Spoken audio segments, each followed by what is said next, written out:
తర్వాత బైబిల్ గ్రంథంలో దేవుడు యోబుతో చెప్తాడు, జలముల కొలిసిన వాడు ఎవడు? యేసుప్రభువాడంట చేతితో సముద్రాన్ని కొలిచాడంట. ఎంత పెద్ద చెయ్యో దేవుడికి. ధ్యానంతో ఆకాశాన్ని కొలిచాడు దేవుడు. ధ్యానం ఎంత పెద్దదో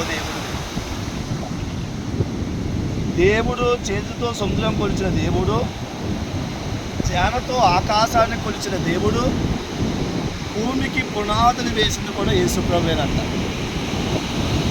మీకు అందరికీ ఇంకో విషయం తెలియజేసే మాదిరంటే, సముద్రము చాలా పెద్దది. మరి సముద్రం కలిగి చేసిన దేవుడు ఇంకెంత పెద్దవాడు? అసలు శూన్యము చేసేటువంటి దేవాది దేవుడు చాలా పెద్దవాడు ఆయన. ఎందుకంటే సూర్యుడు అన్ని దేశాలకు సంబంధించిన వాడు, ఒక్క దేశానికి కాదు.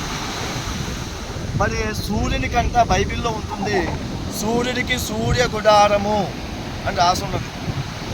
దేవుడు అంటే సూర్యుని కంట కనిపించే ఈ సూర్యుని కంట సూర్య గుడారం వేశాడంట. సూర్యుని ఎవరైనా కప్పగలరా?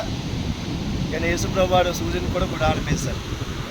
కాబట్టి దేవుడి సృష్టిలో ప్రధానమైనవి, మరి భూలోకంలో ప్రధానమైనవి మూడు. ఒకటే సూర్యుడు, 2 భూమి, 3 సముద్రం. ఈ పెద్దవి. ఈ అన్నిటికన్నా 7 లోకాల కన్నా మరి ఇంకా ప్రధానమైనది ఏంటంటే మానవుడే. మానవుడి కోసము దేవుడు పరలోకము నుండి భూమి మీదకి దిగి వచ్చాడు.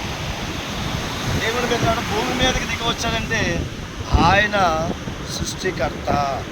దేవదూతను వదిలిపెట్టేశాడు దేవుడు. అందరిని వదిలిపెట్టి, పరిశుద్ధులైన వాడిని వదిలిపెట్టి దేవుడు భూమి మీదకి నరుని కోసం వచ్చాడు. అంత పెద్ద దేవుడు.